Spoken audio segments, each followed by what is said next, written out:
James has been with us like less than a year, but he's got a massive background that he's going to tell you about, and I'm going to let him go ahead and take it away. Thank you very much, Linda. I really appreciate that. And thank you all for joining me today. I'm very excited today to talk to you about our session today, which is really all about credit.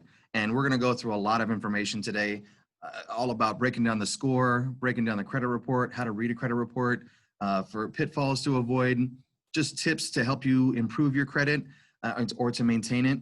And then just talk about resources that we offer here as well. So as Linda was saying, I will be your host for today. I am the Community Relations Specialist here at Upward. I do bring about 19 years of experience to the organization. I started as a member, and then I became a teller, then went to the contact center, went back to the branch processing loans and opening new accounts, and in the community relations field for a few years now. I am also a certified financial counselor, so any that are tuning in today are interested in a one-on-one session at all, by all means, we can definitely talk about that a little bit more later. So again, thank you all for being here. They can't see me, right? No. For those of you that don't actually have, aren't aware of Upward background, Upward has been around since the mid-1950s. They've actually started as Peninsula Hospital Credit Union. Then in the 80s, they became United Health Credit Union. And then just a few years ago, they became Upward Credit Union. So we are still the same, even though our name has changed, still the same great service, same responsible and affordable products that we offer here. And we'll get into that a little bit later as well. But again, I just thought I'd share a little bit of background about myself and about the organization. So thank you again for your time and attention, everyone. So without further ado, I would like to present to you Upward's presentation on credit. Now, I wanted to start it off with asking you guys for what is a credit score. So for those of you, I would just like for you to just take a moment to go into the chat and just put in yes or no. Just what, if you know what a score is. Just trying to get a gauge from the audience. And for, thank you.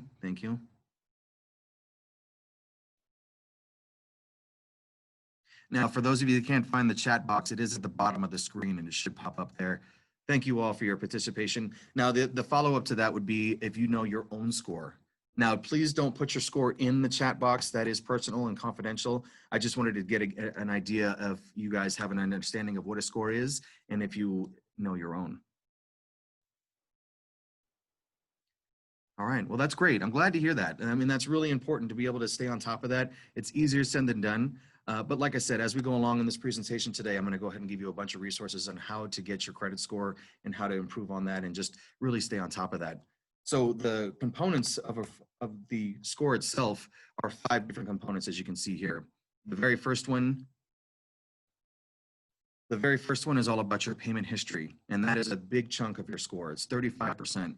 And really what that comes down to is just making sure that you're making your payments on time and making sure you're paying at least the minimum. Now, of course, if you can afford to pay a little bit more than that, that obviously is a little better. But by all means, at the end of the day, just making sure you're paying on time and at least the minimum. Now, the next category is the amounts owed, your debt. That's 30% of your FICO score. Now, this, again, is a big one that you want to make sure that you're staying on top of and maintaining. By all means, you know, for example, if you have a credit card that has a limit of $1,000, by the end of each month, what you'd like to do, if possible, well, you don't want to max it out. You want to be able to pay it off. But if you're not able to, make sure that you're at least at 300 or less. And again, that's just one example of how to maintain and balance out your credit and your limits. The next on the list here we have is your credit history, which is 15%. And this talks about your history that you currently are having and then also previous. So information on your credit report will stay with you for about 7 years, sometimes a little longer, but usually about 7 years. And again, all of that is a factor into your score. So it's not just about your current information, but again, anything that you've borrowed from before. And you know, we can talk about this more in depth a little later on, one-on-one if you'd like, about when it's appropriate to close out credit that you have established for yourself and whatnot. Because again, all of that stuff can be damaging depending on the situation. But again, we can get into that a little later. The fourth on the list here is your new credit, which is 10% of your score. And that's just about the current credit you're taking on within the last year to 18 months and just how you're utilizing that, how you're managing that, the purposes of these new credit that you're taking on. And you want to just make sure that when you are taking on new credit, it's for your needs in a sense. You know, it's essential credit that you're taking on. You don't want to just take on credit just because, or, you know, there are other ways of, you know, taking on this new kind of debt when it comes to your wants. And we can always talk about that as well, because there really is a time and a place to apply for credit and to take on new debt. Excuse me. And the final we have here is the credit mix, which is 10% of your score. And the credit mix, a really good balance is about 1 to 2 credit cards and 1 to 2 lines of credit. So for example, on the credit cards, you could have a credit card from Target or from Costco, and then a credit card from a financial institution. The other, you could have like an auto loan and a personal loan. Some could even have 2 auto loans at the same time. But that is good. And again, all of this is different for everyone, for different walks of life. You know, not everyone is going to have the same portfolio. Not everyone's going to be able to manage or maintain the certain amount of debt that you take on. So again, I just wanted to share these as examples. But yes, that is just sort of a really good balance the credit bureaus like to see when it comes to the mix. Now, as we move on, I wanted to go ahead and talk to you guys about your credit report. Now, there are 3 different versions of your credit report: TransUnion, Equifax, and Experian. They all are formatted a little differently. However, they all share the same information. So it's really good to review all 3 and not just one, just so you can get familiar with how every credit bureau gathers your information and puts it out there. Because again, it can be a lot of information to come at you at one time. So again, I just wanted to take this moment here to break down each category of your credit report. The first category is your identity. This is always at the top. You're going to go ahead and see. You should all see the same information at the top of your credit reports that show your date of birth, your social, names you've had throughout your entire life, 18 and over. So again, if you've had different names prior to that, it won't have that recorded, but 18 and over, any name you've had, whether you're getting married or if you've gotten divorced, it'll have all of that recorded. You want to look at your addresses here, the dates you've lived there, making sure all of this is accurate and up to date. You also want to look at the telephone numbers that you've had throughout your life and the employment history as well. And all of this is really important to make sure you stay on top of. This is how you avoid identity theft, at least steps to take to avoid the identity theft. And just looking at all 3 credit reports and making sure they all are consistent with the information. And if it's not, as we get towards the end of this presentation, I will give you resources on how to get that corrected. And again, I can even help you with putting letters together and what to say and how to say it, so to speak, when you reach out to the credit bureaus to get that sort of information corrected on your report. The next here is your existing credit info. That's the second part on your credit report. So this, again, is just an example of TransUnion's breakdown of their credit report. And again, each one is different. Each one has a different legend that they use, a guide, so to speak. I just wanted to show this to you. You don't have to memorize it, but it's really important to pay attention to it. You know, you really want to get familiar with, you know, if you see things on your report that say 30 days, 60 days, 90 days, 120 plus even, just be mindful of that and just, you know, it's hard to keep track of everything that you're going through, and, you know, but the credit report is really going to help you stay in line. And again, if you see those kind of marks on your report, just make sure that it is accurate, that the credit bureau or that whoever's reporting you saying that you are 30 or 60 days past due is in fact, it's, you know, being truthful with that. Now, in this example here, this particular member has had a great record so far with this particular credit card company. This is just a 10-month capture of his history with this particular credit card. And as you can see, this is ideal as to what you would like to see on your credit report. You want to see OKs all across the board. That's exactly what the credit bureaus want to see. That's what you want to see. Just making sure that you're doing that every month is going to speak volumes to your credit report and to your credit score. The next section on your credit report is all about your public records. Now, this could be blank. However, in this case, this person had some bankruptcy that was reported on there. And when you pay attention, you just want to pay attention to that to make sure that it's accurate, that it is in line with what you've gone through in your life. This will also show any kind of collections that you may be going through or have gone through. And again, just making sure that that is accurate and consistent. Because if it isn't, it can bring your score down and it can bring your report down and can just kind of hold you back a little bit. And even though it may not even be something that you did, it's something that you can correct and can fix. And again, if you need support with that, here at Upward, we can definitely help you along those lines. And finally, the fourth section, which is the log section on your credit report, is all about your inquiries. And this comes down to you actually applying for a loan or applying for credit card or something along those lines. So now if you're doing your own sort of comparison shopping, that should not be reflected on your credit report. You know, you could even do it your own independently going on the website and doing your own research, or calling and speaking to an agent over the phone. It shouldn't reflect anywhere on your credit report that you've done that kind of thing. But once they've utilized your social, then it becomes an inquiry.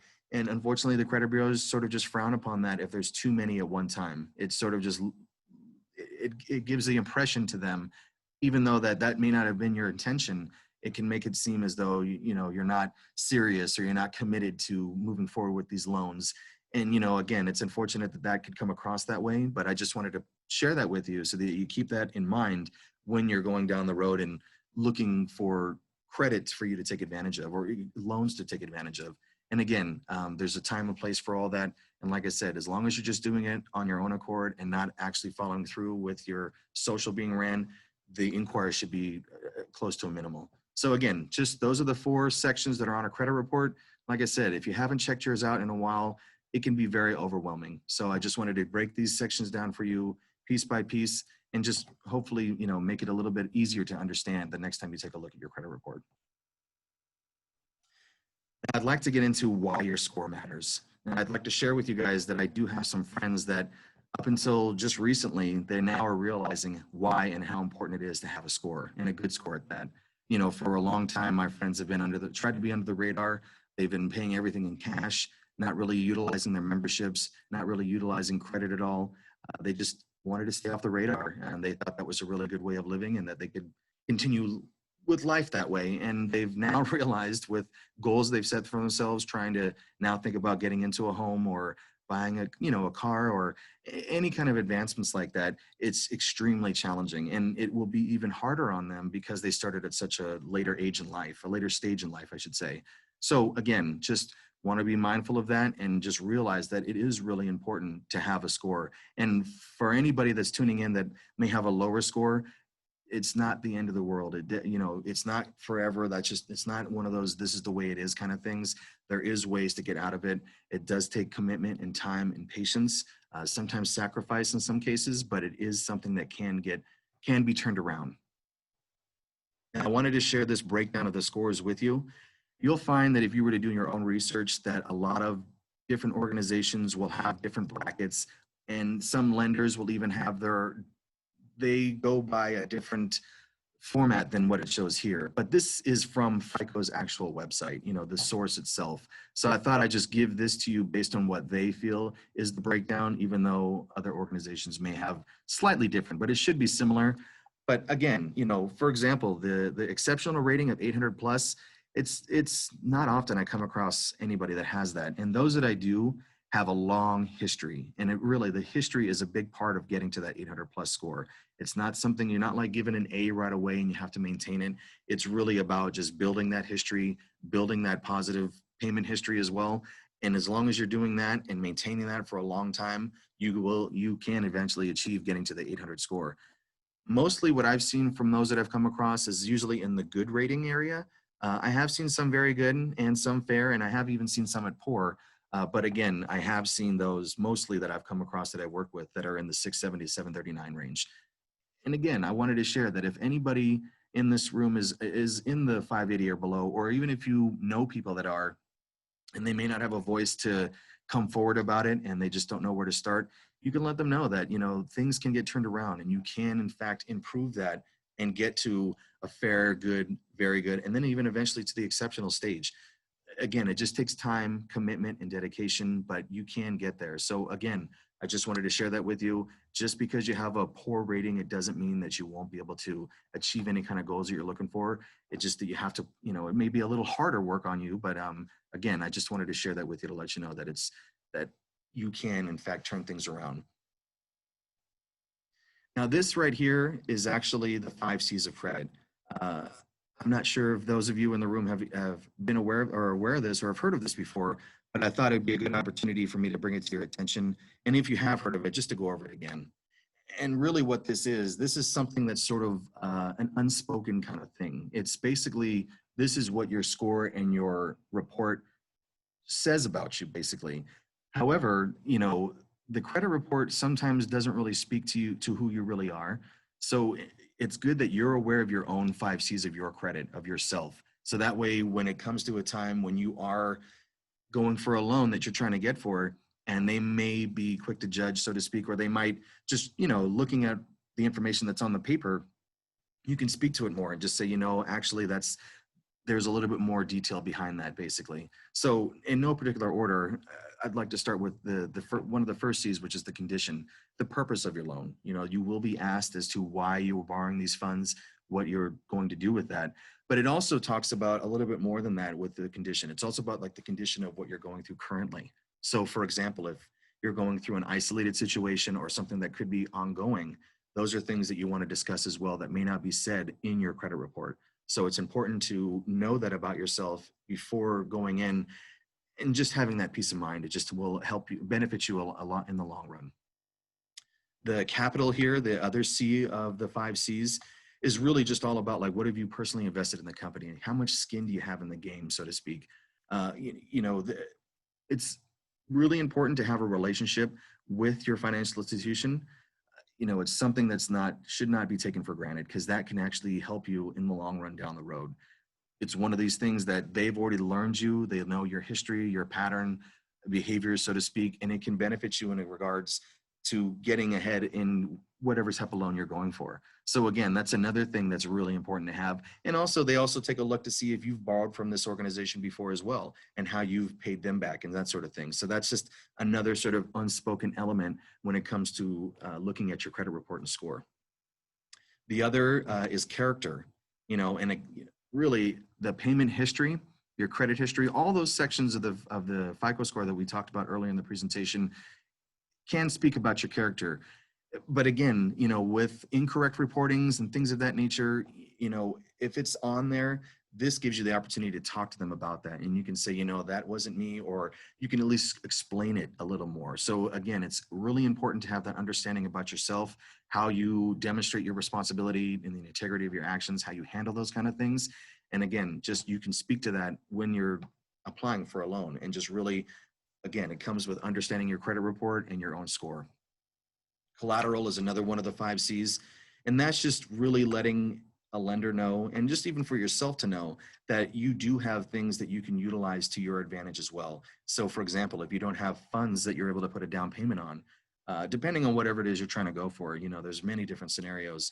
But again, you could say if you had a newer vehicle that has low mileage and, is on salvage title and that sort of thing, that's an opportunity for you to sort of utilize that as well as in your leverage of getting a loan. You could also, some people have a savings, like a CD that's in their account to their access. They can use that as another form. So again, it just sort of reassures that who you're borrowing from, that you have you're less of a liability, because there's a way for them to recoup the funds if something were to happen. So again, a collateral is another thing for you to think about and keep in mind when you're going in and applying for these loans. And then finally, we have capacity. Just how do you repay the loan? That's really important for the lenders to know. And sometimes there's things that on your credit report they may not be aware of. You could have a side hobby, for example, that you are now turning into a sort of a small business on the side. Could be through eBay, something that's small, but that's just more income that they may not be aware of, and you can let them know, I also have this going, have my collateral, so to speak. I have funds that are in I also have maybe even a cosigner, so to speak. There's other ways to help out with your in the capacity realm of your 5 C's of credit. So again, just wanted to bring all of these to your attention, just things to keep in mind when you're evaluating yourself before you actually make your next move. And again, these are just really important sort of unspoken things. Now, once you've established yourself with really good credit, it really can save you thousands in the long run. And what I mean by that is that it really will help you to have lower monthly payments and to have lower interest rates. And when you do that, again, in the long run, you end up saving yourself potentially thousands of dollars over time, of course. But by all means, having that better score, the more you improve on that, the more you balance out your portfolio, these are the main benefits that you'll be getting from that as a result. And then using your good credit, like you can start using that to your advantage to get things in life and whatever goals you may have set for yourself. And for those of you that are tuning in today that haven't begun to start setting goals for yourself or don't even know where to begin, by all means, Upward is a resource to help you get started with that. We can help you develop action plans to figure out what your next move would be and what's going to be the right move for you. So just some examples of how this good credit could be utilized for you. You don't have to use a down payment sometimes. Sometimes your score and your report speak so well for you that they don't even require a down payment. Another is that, employers these days are definitely looking at your FICO score and credit history. They do have access to that with your consent, of course. But once they see that, if you're in competition for a position and they see that you may have a little better score than the next person, they could sway to give it to you because it just shows that you're more responsible and less of a risk and just more, you're taking yourself a little bit more seriously in a sense. In a sense, that's what it's saying to them. You can also qualify for more lines of credit by, of course, responsibly. But for example, if you're trying to get like a washer and dryer or a mattress or, a bed or something like that, you could now sort of take advantage of those kind of things with the better score and the better report. Also, with your existing limits that you have, you can now, as your score gets better, can negotiate higher limits. Again, of course, responsibly making sure that you need to. We don't want you to increase your limits just because, you want to be smart and tactful about it. But again, that's another benefit that comes with having those good scores and using it to your advantage. And then finally, also, I just wanted to bring that, rental approvals as well. Landlords are definitely paying attention to that as well. And again, similar to the employment opportunity, if they see that you have a little better score and you're in competition with someone, they may sway to give it to you versus the other, because again, it just shows you're responsible and they feel like if they rent to you that you'll be paying your rent on time and always in full and that sort of thing. So again, just great advantages once you've finally established the great score.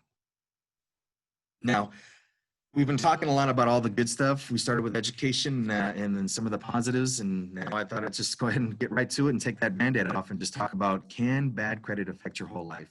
So for those of you that are tuning in right now, if you wouldn't mind, just take a moment and just put in the chat box if you think, again, it could just be a yes or no, that can it affect your whole life?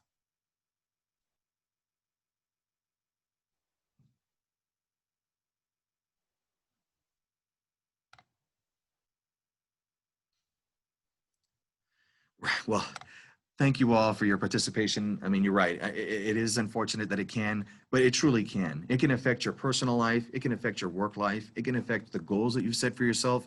There's just so many aspects of it of how it can have a negative impact on you.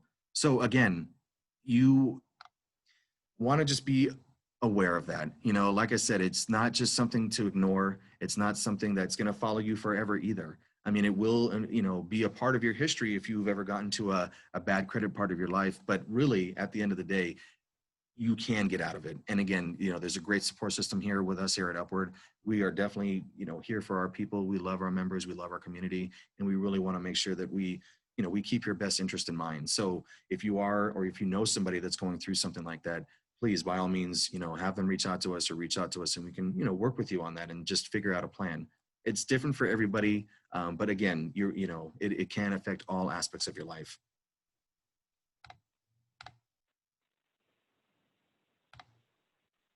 So moving forward with that, I wanted to talk about how you might have too much credit. And, having too much credit, in other words, means that you are spreading yourself too thin. You want to make sure that you're not applying for every promotional offer that you see, even though as enticing as it might be. Just got to be mindful of that and really just think about it and make sure that this is going to be the right move for yourself. I just wanted to share there are some signs of too much credit. If you're not able to, if you already have debt and you're not able to pay it off, some people, if you can't afford to pay it off each month, that's great. But signs of you not being able to and just getting into that sort of rut is a red flag. Another is falling behind in your payments. That's another red flag that you might have too much credit. You've spread yourself too thin. Paying your credit card off and then using it again to the exact amount that you just paid with is another cycle to avoid.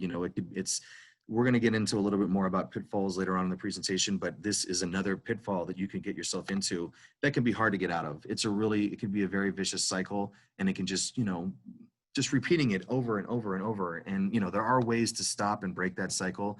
Again, it can take some sacrifice and some commitment.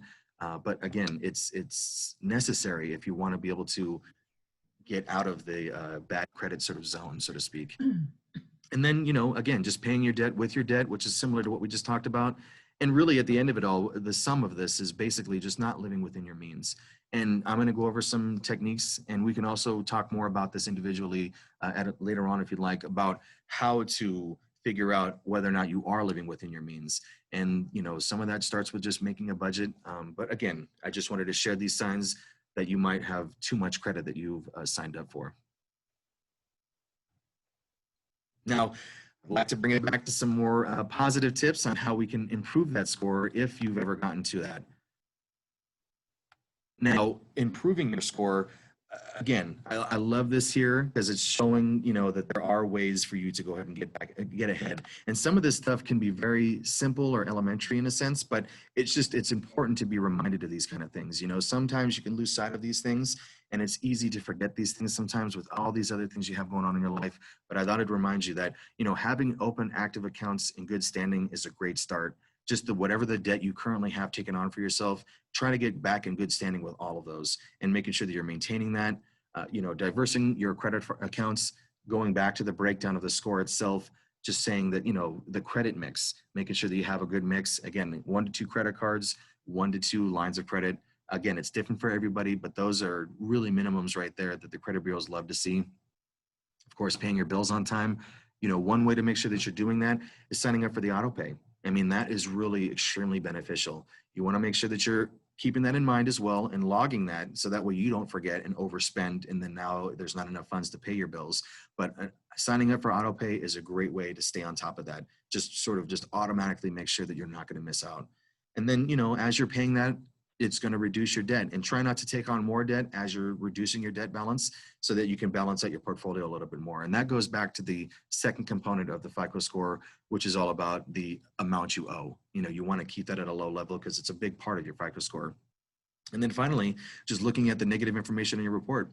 And the negative information, it could be not even something that you did. It could be something that happened to you by fraud or by identity theft or just by mistake even. But there are times that it could be on your own accord. Things happen in life. And again, don't try not to be too hard on yourself. There are ways to get out of that. There are ways to turn it around. Again, it just takes time. And, again, just important to connect and make sure that you're speaking to a professional about it as well if you're having a hard time with that. And they can give you the right advice and guidance and, move you along with that. Now, I wanted to share with you some techniques on how to get control and manage the debt. For those of you who have not heard of the debt snowball method, it's a fantastic technique that, again, takes commitment and dedication. But if you follow the steps for this, you can really manage your debt very well. So the way it works is you list out all of your debt. You make minimum payments on everything, and that could vary. Pay extra on your smallest debt, and then move on to the next and keep doing that until you've paid off all the debt. So I just wanted to give you an example of that. So what you'd want to do is say if you had 4 lenders that you're paying back, you want to line them up with the smallest debt to the highest. And what you want to do is say, for example, you've budgeted for yourself that you're going to be paying $40 across the board to each of those debts. Once you've paid off your first debt by paying $40 a month towards that, now you've freed up $40 for yourself. But instead of putting that towards your savings or to your spending account, you're going to apply that now to the next debt. So now you're having $80 going towards that, still paying 40 and 40 to the other debt. And this shouldn't affect your budget that you've made for yourself at all because you're not increasing or decreasing. I mean, you are increasing the amount you're paying, but you're taking from the previous amount you've already allocated for. Now, once you've paid off that debt you're paying 80 towards, that frees up $80. Again, instead of putting that to your spending or savings, apply that to the next debt. Now you're putting 120 towards that and so forth. And that's really what it comes down to with the snowball method. It's a fantastic technique that I've seen work with people that I work with before. Again, it's not an overnight thing, but it will over time help you out a lot. Yeah, sure. Regina, I see your question in here. So yeah, I'll just go ahead and repeat it once again. And actually what I'd like to show you as well is here's a worksheet. Just very simple and straightforward. You could make up your own. You could utilize this one. There are apps out there that can assist you with that as well. I personally like the old school sort of traditional way of doing that. But again, the way it works is just as an example, if you have 4 debts that you're trying to pay off, you want to line them up with the smallest balance that you owe and end it with the highest balance that you have. And let's just say that you've budgeted for yourself that you're going to be paying $40 towards each of those. So once you've paid off the smallest debt first, now that's freeing up the $40 you've budgeted. And instead of using that to put into your savings or to your checking account, you're now going to apply that to the next debt. So now you're putting 80 towards that and still paying the 40 and 40 towards the other. And again, this is just an example. It varies from person to person. But again, it's just a really great technique. And like I said, it shouldn't affect the budget you've already made for your monthly budgets because you're not increasing or decreasing. You're just applying more towards one more debt. And again, once you've paid that off, now you're freed up $80, apply to the next. Now you're applying 120 to this debt and so forth. And again, it's just a fantastic technique. And as a matter of fact, there is another, which is very similar, and they call it the debt avalanche method. And now it's the same thing, except instead of doing your smallest to largest debt, you're actually going to start with your highest interest rate and work down towards your smallest interest rate. And so these methods and these techniques, they work, you know, this might work for one and not the other, and then vice versa. The debt snowball might work for one, but not the other. But that's what I love about having the option of either one, you know, and I really like both are very effective. Again, it just takes that commitment, but you can get there. Oh yeah. And Regina, did you have a question about, Yeah, I think you might have answered it with this avalanche method. Okay. Because I wanted to know, is it best to start paying the debt that you have the most highest interest on first, and then move to the ones with the lowest interest rate? you know, it does vary from, you know, it's a case by case situation. I personally like the avalanche one because it starts with the highest interest rate, which is where most of the money is sort of being evaporated, so to speak. You know, you're paying a lot of interest and a lot of your funds are being allocated towards that. But again, you know, some people may have rates that are all very similar in line, which is why the snowball method might be a better method for them because they don't have the sort of the interest rate scenario, basically. So again, it's just a case by case. But with the avalanche, just starting with the highest interest rate and then working your way down. And then with the snowball, it's the smallest debt and working your way up.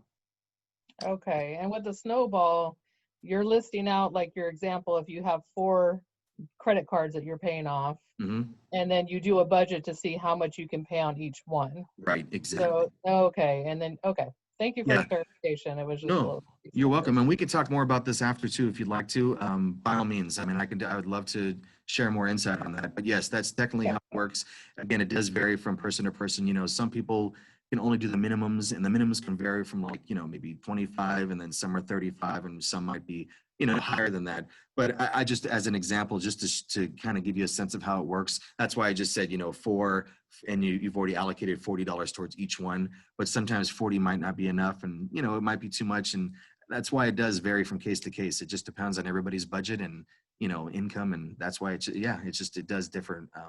But thank you so much for your question. I really do appreciate that very much. Thank you. Yeah, thank you, Regina. So as we continue on, I'd like to now talk about sort of pitfalls to avoid.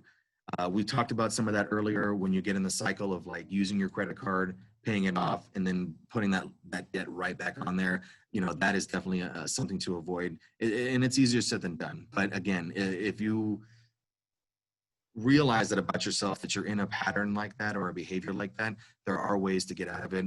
Again, it just takes time and sacrifice and, you know, a conversation really to really get down to how to get out of that, you know, and create new behaviors for yourself. But, you know, there's other pitfalls to avoid such as that as well. You know, there's also advertisements you might see on TV or you might see on your social media channels that are enticing you to do maybe like a debt consolidation. And it turns out that it may not be exactly what they said they were, but now you've signed up for them and you have this obligation with them. And, you know, I just am very leery about all of those kind of offers that you might see that are really enticing. It's just important. I think I like just connecting with a financial institution because then you have a human contact. There's a branch you can walk into. There's somebody you can call. Because sometimes when you sign up for these sort of debt or credit counseling things that are out there, when you speak to somebody eventually, they're not even in California. You know, they could be somewhere out of, you know, in the United States, and there's no way to actually ever see somebody or connect. And I just think it's important to have that connection and to just, so again, it's easy to get, you know, to take advantage of that.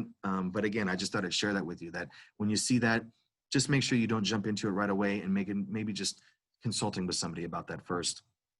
Another pitfall that's out there that's everywhere is the payday loans and the check cashing places. I want to share this picture with you because the marketing on here, it's very eye popping. It's catchy, no credit checks, same day service. They're showing a guy with a whole bunch of money, fast, friendly service, 50 to 500 in a day. I mean, I don't want to bash them or put them down. They have to have their business as well. But before you go ahead and go there, just consider coming to a financial institution first. There are a lot more safe, less riskier options than that, because they kind of paint a picture of giving you a lot of hope, and then you realize when you may have taken advantage of this that their fees and their rates are extremely high. And by going to these places, sometimes they can charge 30% of whatever it is that you're trying to cash or any kind of loan that you're trying to get. And if you've gone to them three or four times, that's almost essentially giving them a full paycheck for them to cash, or so again, just to be mindful of that. Again, credit unions, especially, us here at Upward, we are very mindful of our community, and we really want to look out for your best interest. And again, just going to these places, they can sometimes it just may not be the case. And so before anybody walks in, these places are everywhere. But we, for example, Upward, we're sort of everywhere as well with our mobile app. You can call us from wherever you're at. Once you're a member with us, you're always a member, regardless of where you live. So again, I just wanted to share that with you as well, that, try to avoid going into these kind of pitfalls. And there's so many others, but again, I just thought I'd share the social media advertisements and then even these that are in your local neighborhoods. Now, I would love for all of us to become a credit expert. I know we've gone over a lot of information today, so I can imagine that some of it might be a lot to retain, but again, we wanted all of you guys to be credit experts today. What I'd like to sort of talk more about you with furthering the education is really talking about the debt to income ratio. These are some of the, again, unspoken things that are related to your credit and your score and your credit reports. So this is just an example. Now, I just like this chart because it really talks a lot about the calculations and the things you need to consider. For the household expenses, I know that this may not apply to everybody, but what you'd want to do in this case is just, instead of making household expenses, make it your rental expenses. Whatever it is you're paying towards your rent, whatever it is, if you are signing up for rental insurance, then you want to go ahead and just change that and factor that in. And so, with this ratio here, I mean, this can really affect your score, because even if you have great income, you may have too much debt. And again, I just wanted you guys to have this in mind so that you can do your own calculations and just get a better understanding of yourself, because it helps you to get more control of, your life in a sense, basically. And so the pie here, it shows that you want to go ahead and factor in, for those that aren't having a household and have a rental, or just paying towards, even if you have a roommate or something like that and you're paying them, you want to calculate that in, because that will be a factor when you go to the lender, when you go to borrow money from a credit union, for example. Because the credit unions, when you speak to a lender, they put all your information into a system that will calculate all this for you. Again, it's not going to be on your credit report. I mean, it is, but it's not going to show you that ratio. So I just wanted to share this with you so you guys can be that much more empowered. And so again, just making sure you're keeping all of this in mind, adding all of these up. And so my next chart here that I'd like to share with you is the calculation of it all. Now, again, I just wanted to show you the numbers. Again, everybody is different. But let's just say, for example, that you have a household income of $5,500. Now you have a rental expense of $1,200, and then you have your additional monthly debts, which again, going back to the chart here, could be a credit card, personal loan, student loan, auto loans, even if you have child support or alimony, all of that is considered. So when in this particular situation, this calculation, you add your rental and then you add your debt together, and your debt is just like your essential debt. This doesn't calculate your gas and groceries and your everyday expenses. You could factor that in as well to get even a much better picture of your score, but really what the lenders are looking at is they're looking at your essential debt that you're paying on a monthly basis, and then your rent, and then they're looking at your income. So in this particular person's case, after you've calculated, you add your two debts together to get your total debt of $1,900 in this case, and then you divide that by the income you have. And that gives this person a ratio of 34.5% for their debt to income, which is great. That's actually really a great number to have. You don't want to go more than 45%. Even if you do, there are still ways that you can get a loan structured for you, but it just makes it a little harder. So again, you just want to keep that in mind to have a lower score. The lower, the better when it comes to debt to income ratio. But I also want to share that, you know, you could have even a low debt to income ratio. You could have a high score, but if you have a thin file, and what a thin file means, it means you just don't have too much credit mix. You don't have too much credit at all. And you don't have too much history, but you've also, you know, able to maintain a good score. That can also hinder you getting approved as well. So again, you know, I don't mean to give you too much information at one time, but this right here is just another sort of unspoken thing that creditors are looking at. Excuse me, I'm sorry.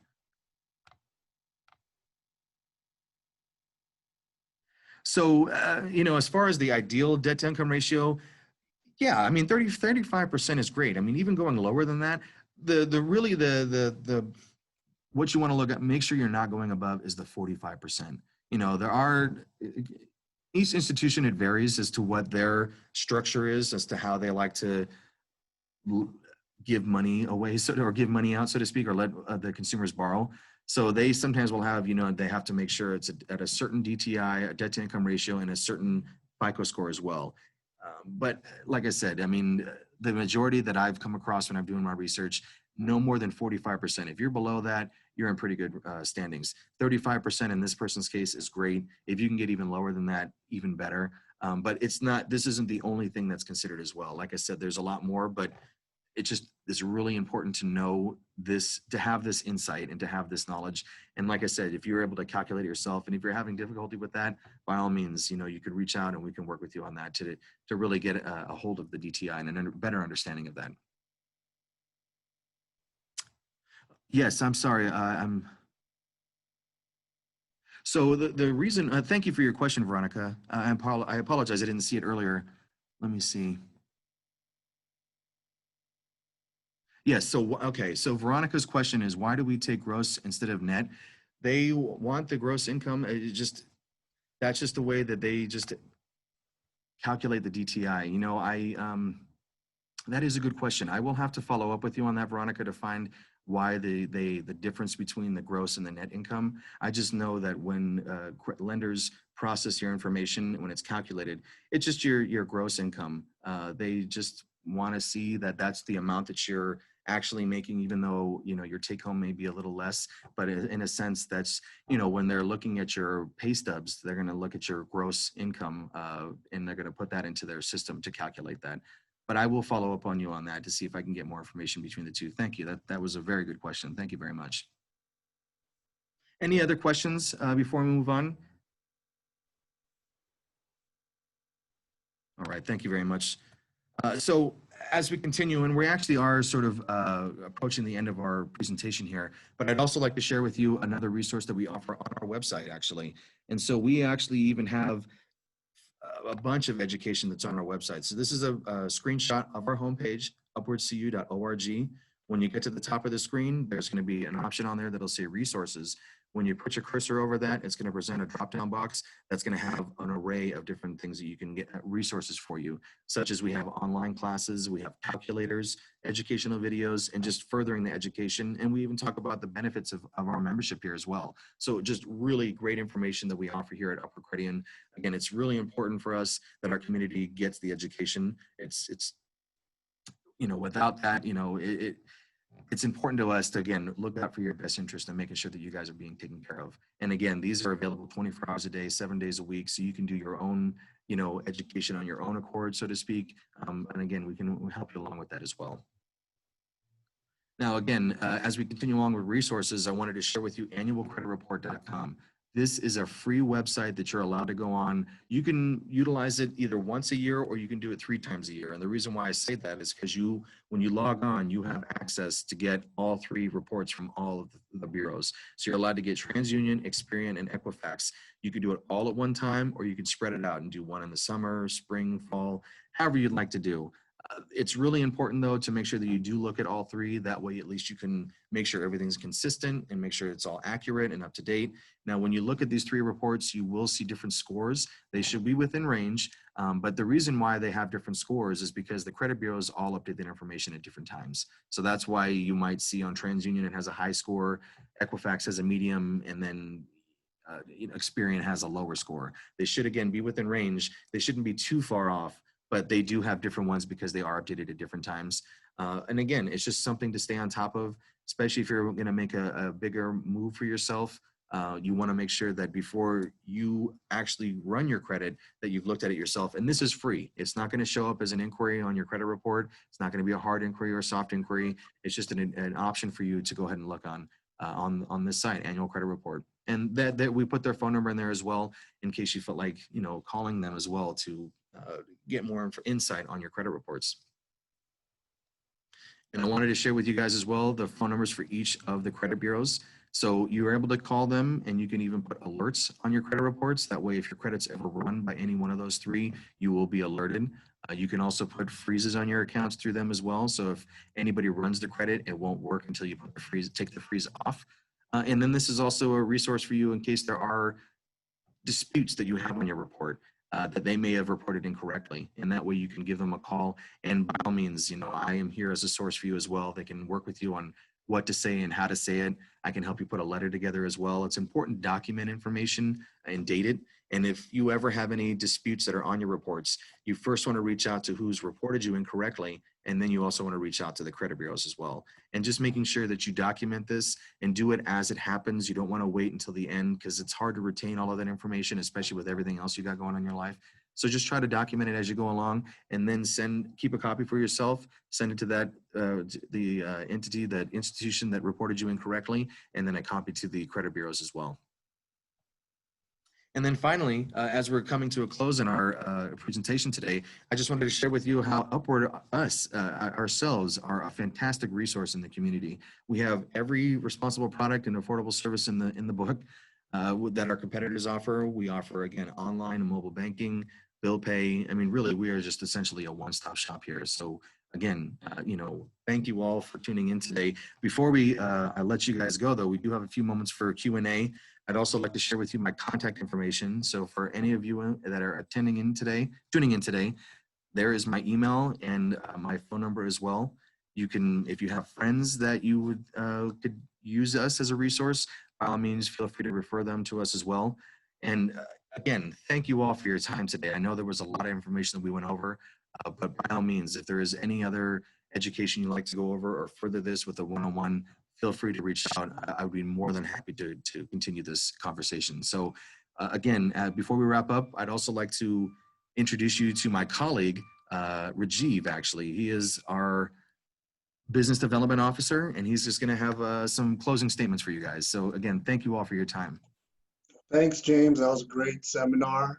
We were really, really excited to bring this to you guys. I know 2020 has been kind of a crazy year. So many uncertainties, so many changes happening, kind of get lost in the mix. And we wanted to let you know that, somebody's always there for you. Upward Credit Union, you're definitely more than just a number. You're like family to us. And we're always here for you. So if you know anyone that, is looking for a change in their financial institution, or if you just have questions in general as a member, we're here for you. We have a great promo going on where you can share the wealth and spread it out and let everybody know about us. We're offering $25 Grubhub gift cards to if you were to sponsor a member or refer a member to us. So please let your friends, family, coworkers know that we're here for you and that we're here for the community. Thanks, James. Hey, Rajiv, thank you very much. Well, again, thank you all. If again, we do have a few moments left before we finally wrap this up. I do see there's some other questions in here. Yes, we will. This is being recorded, and we will share this with you after as well. I'd also like to let you know that we will be doing another educational workshop soon. We will send out details about that as well. And again, I would also just want to thank you all again for your time and attention. This is really important stuff. So, thank you all for taking the time out today to talk to me or to talk to Upward about your credit. Again, you guys are really important to us. And while we have your attention, we want to connect with you. We want to empower you. We want to make an impact on you. So again, thank you all. For those of you that do have questions, feel free to put it in the chat box, or, go ahead and unmute yourself. Otherwise, we can talk more privately too, if you do have other questions that you'd rather not share with the group. Hello, James. This is Veronica. I'm here with my mother, Gail. I saw when we were talking about the non-household and household, when we were talking about the debt ratio, and then also talking about the type of loans. So does Upward also, because this seminar has been wonderful, does Upward also offer seminars on how to get yourself ready credit-wise for applying for a mortgage or a mortgage loan? Well, that is a great question. We are, again, working on more educational videos. So, we are going to be sending out a survey to you guys afterwards as well. And we do have a section in there that we would like to know some more insight on what more topics you guys would like to go into.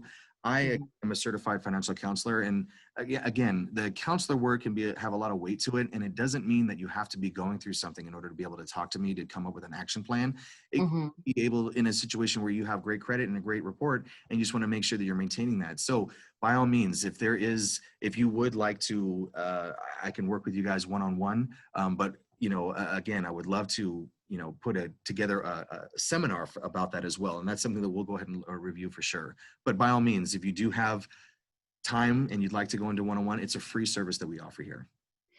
Thank you so much, James. As I said, this has been very instrumental in just thinking about financial literacy. So I'd love to see more from Upward in regards to that.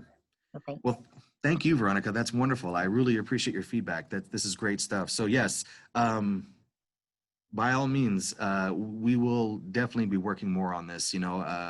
More education of it as a go. Again, as Linda was saying earlier, this is sort of a first thing for us here, just doing this virtual webinars, and we wanted to see the outcome of it all. And this has been wonderful. So again, I'm very excited to see the response we've gotten.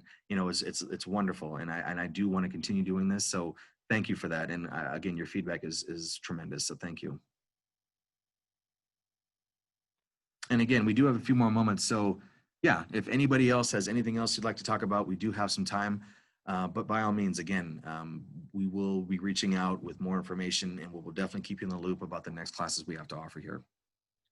James, I do have one question Yes. in regards to debt that might be on a credit report that say you want to dispute, that you think, well, I'm not sure if that's mine. I don't quite remember that.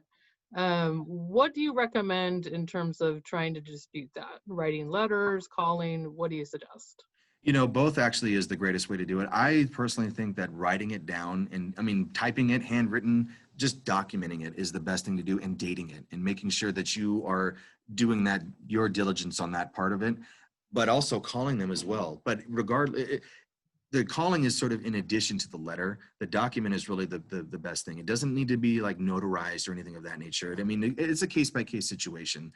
But again, documenting it, sending that documentation via email, via letter, is really the first start to that. And if whoever has this negative reporting on there is not willing to cooperate, then you would want to take it a step further and reach out to the credit bureau directly. But again, documenting that, making sure you have that in your file somewhere, so when it does come time to bring that up, you have it ready to go, so to speak. And really the documentation is just documenting the scenario. And it could be that it has nothing to do with you at all, and it just turns out to be fraud. Then you want to just really simply put that in writing and then date that. And then again, just send that off to whoever has been reporting you negatively. And then, just kind of working from there. It does take time, but by all means, through Upward, you have a great support system that can work with you and whoever it is that's going, whoever you may know that's going through that, and we can turn things around and get that taken off of the credit reports. Okay, yeah, because a lot of my clients sometimes, and even I'm confused on if these items are in collections and there's a dispute, who do they send it to? Who do they write to get it off? And I know a lot of times we have clients look up there's credit score on Credit Karma. Right. And Credit Karma has that, oh, you want to dispute, click this, click that. But I never really know, if that's the best way to go about it. Sure. Or, who clients should contact to do that. You know, that's a great question. And honestly, I mean, Credit Karma, I've actually had that come up before. They are a reliable resource, but I would only utilize them for just like your score itself, because they do offers and they do, you know, I've seen that before come up. And I really think that it's best to just to deal like with your financial institution. You know, they are a great resource to go to, such as us, for example. We are we want to work with people that are going through those kind of things, and we don't want you guys to sort of get and take advantage of, you know, by these things. And again, not here to bash, you know, Credit Karma or anything like that, but the best start to do, instead of, you know, clicking on those things, is just to write it down. And then, you know, we do have to look at the report and figure out who reported who. And, you know, it could take some time, but we Mhm. able to get to the bottom of this and then go ahead and reach out to the people who reported you to the collections agencies. And sometimes from my experience, they'll say, you know, unfortunately, I only, you know, we've already sent you to the collections. Now you have to take it up with them. And that's, you know, and that's sometimes just how it goes. But usually sometimes you can go back to the original source that reported you originally. That's not the collections agency, but that whoever that reported you to the collection agency, and you could start with them too, and, you know, work with them, and then they can send an update to the credit bureau saying, you know what, we've taken care of this. Sometimes it's too late, and you have to go directly to the collections agencies. But like I said, I can understand how that can be very confusing and can be hard to get down to. But like I said, I can dedicate time with you know, who you're working with, and really try to narrow this down, and, you know, really just figure this out and sort of filter things out, so to speak. Mhm. Okay. Okay. Thank you very much. Yeah, no problem, Regina. Thank you.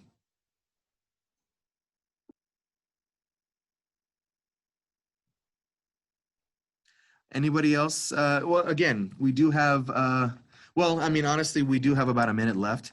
So if anybody else doesn't have any other further questions, like I said, I would love to thank you again for your time and your attention on all of this. By all means, my information again is here. So for those of you who do want to reach out to me via email, feel free to do so. Reach out, you know, there's lots of ways to get in contact with Upward. You know, we actually even have a text message system that's on our chat system that's on our website as well that you can utilize. So again, lots and lots of different ways for you to reach out to us. And again, I will be sending out a survey to all of you that have participated today. So thank you again, all of you, for your time and attention on this. It was, you know, really amazing. So thank you all.